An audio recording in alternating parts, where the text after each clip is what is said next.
We're at the Morgan Library and Museum looking at one of the most celebrated manuscripts from the medieval era. This is a Moralized Bible, which is usually referred to as the Toledo Moralized Bible because most of it is in the Spanish city of Toledo, but the very last part of the book is here in New York. A Moralized Bible is a new type of illuminated manuscript that first appears in the 13th century. There's really nothing like it before. There are a set of these that are produced, and they're all linked with the French royal house. It is essentially a picture book of the Bible. This is the last quire of a 3-volume Bible. Now, by quire, we're talking about a gathering of pages and the way that they nestle in with each other and then would ultimately be sewn together. And one of the things that is so special about this book is that we know that the images came first. Normally in a medieval manuscript, a scribe would have begun by writing out the text on the parchment. Here, however, we know that the artist started first and created a vast amount of medallions depicting scenes from the entire Bible. In fact, the full set contained almost 5,000 medallions. This is an unbelievable undertaking. Now, this is all made on animal skin. So we're talking about a herd of animals, but that's only the very beginning because most of the labor, most of the artistry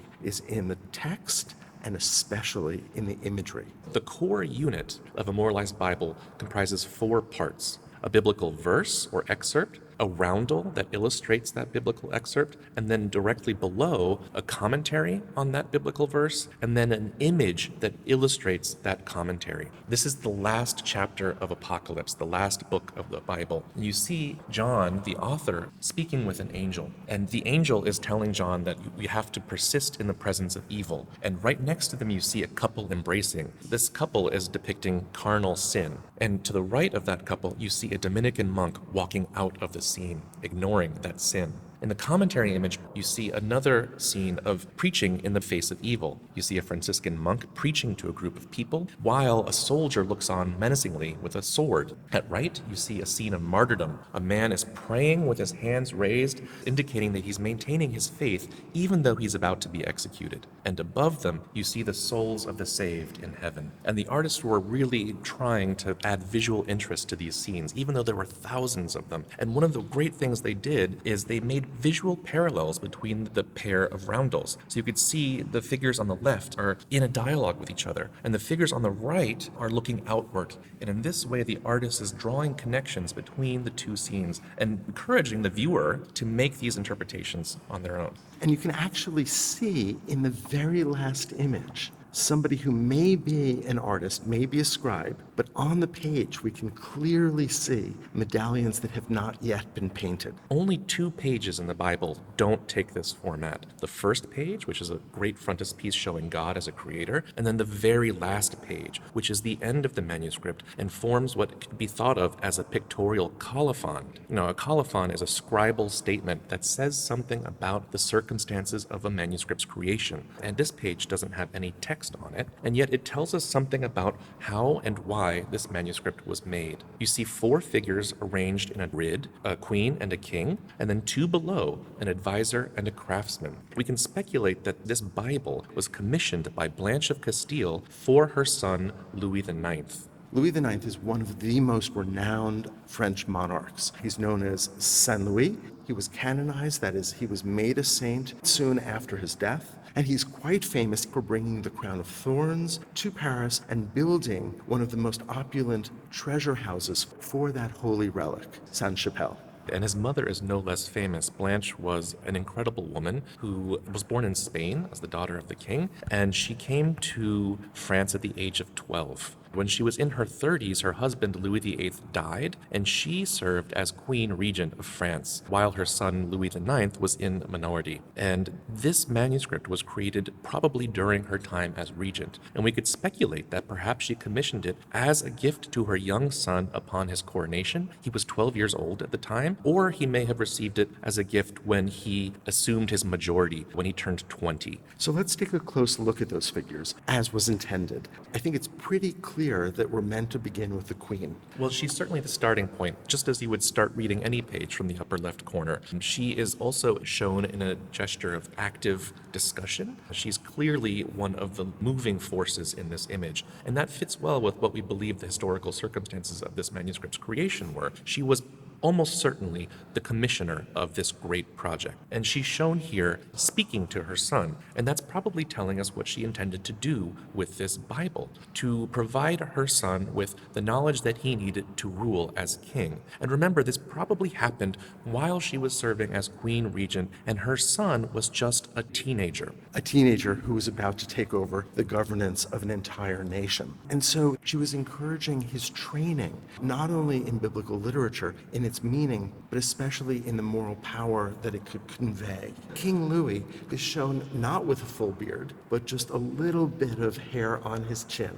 Yet he does hold symbols of rulership. He holds a scepter, and he holds a small gold round object. The identity of what he's holding has been debated by scholars. It could be a depiction of a royal orb, which is a traditional symbol of power over the world, or it could be his golden seal, which he would use as a king to make proclamations. Some scholars have even suggested that it could be a coin, but I tend to think that it probably is meant to be understood as the royal orb. And you see him here with other regalia, the crown, the scepter, and the orb, and of course his magnificent throne. One of the key things in understanding the great final image is to understand how it depends on this structure of the Moralized Bible. Just as there are 4 constituent elements to the Moralized Bible, the 2 text excerpts and the 2 roundels, there are now 4 figures here: the queen, the king, the scholar, and the craftsman. And this structure, this grid, allows for an enormous amount of meaning to be generated. The viewer is invited to read both across, but also from top down, and make connections between the figures. All 4 figures are shown against this lavish field of gold that has been highly burnished. The setting has a timeless quality to it with the gold ground and this magnificent architectural framework that signifies both an urban setting such as Paris, but also the descriptions of heavenly Jerusalem that one finds in the book of the Apocalypse itself. So on the one hand, we see a relationship between Blanche and her son, Louis IX, but there's also a visual relationship that exists vertically. One of the wonderful things about this image is how it works across many different directions. So you have this very clear relationship between Blanche and her son. Blanche is gesturing towards her son, educating him, speaking to him, and he is receiving her words of advice. If you look at the bottom register, you see the exact same thing happening between the cleric, the advisor, and the craftsman. The person on the bottom left is tonsured, and he was probably a religious figure or a cleric. He may have been one of the advisors working at the University of Paris that we believe were behind the intellectual components of the Moralized Bible.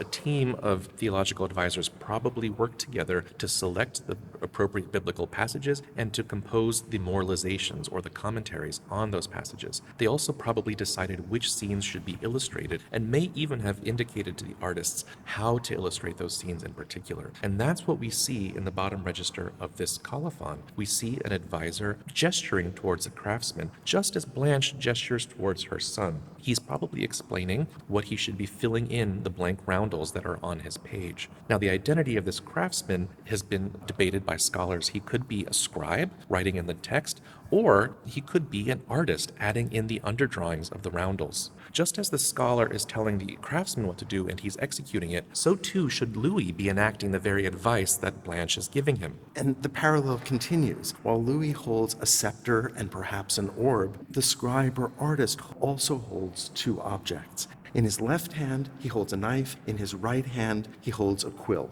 The knife was a common tool for an artist and a scribe.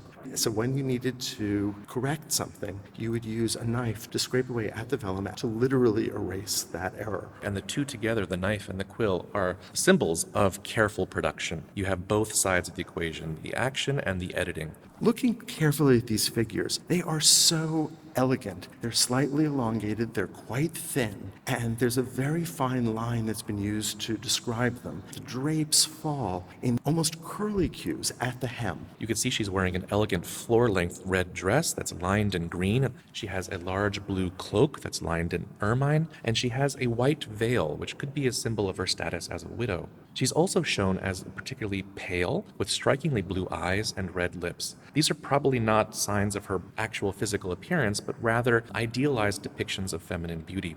This pairing of two rulers sitting side by side is something that would have been recognized by people at this time. The imagery closely relates to depictions of the coronation of the Virgin, which similarly show the Mother of God at left, crowned, gesturing towards Christ who's shown enthroned on the right. You see images like this in churches around France. It would have been perhaps too presumptuous to actually spell that out in text. But the image does that unmistakably and unassailably. It would have been impossible not to make that connection for a contemporary viewer. And it is certainly one that was intended by the artist in this image. It's a way of depicting the French royalty at the highest possible level. And ultimately, this image is a statement of authority, of the Capetian right to rule. And one of the aspects of the gold ground that I find most spectacular is that it's been tooled. That is, it's been stamped to create an even more opulent surface. The artists of these manuscripts found ways to enliven the page and to break up the rigid symmetry. On this page, the artist tooled the gold ground in two different ways. On the lower left, you could see a grid of diagonal lines providing the background for the scholar, and in the upper right,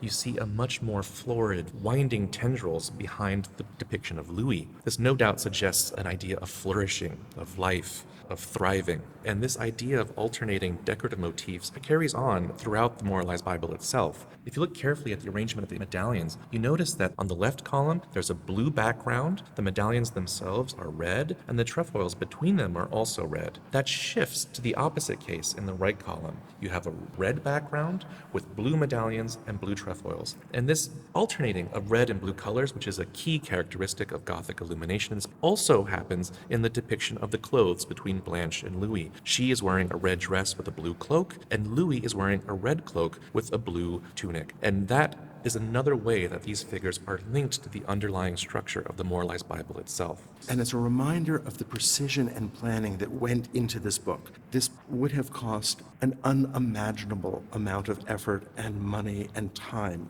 And so we should not be surprised that nothing here is left to chance. There was no doubt that a great deal of planning and preparation went into the production of these manuscripts. Every little detail is planned out and thought through. The entire book is intact, with the exception of these very last pages. The 3 volumes have been in Spain since the 13th century, and it's probably the case that Louis IX gave this book as a gift to Alfonso X, the King of Spain. We know that this last quire of the Toledo Bible was removed by the early 15th century. Its binding dates to around 1500, and at that point it was in a private French collection. And it stayed in private French collections until the early 20th century, when it was purchased by Pierpont Morgan for an astronomical sum.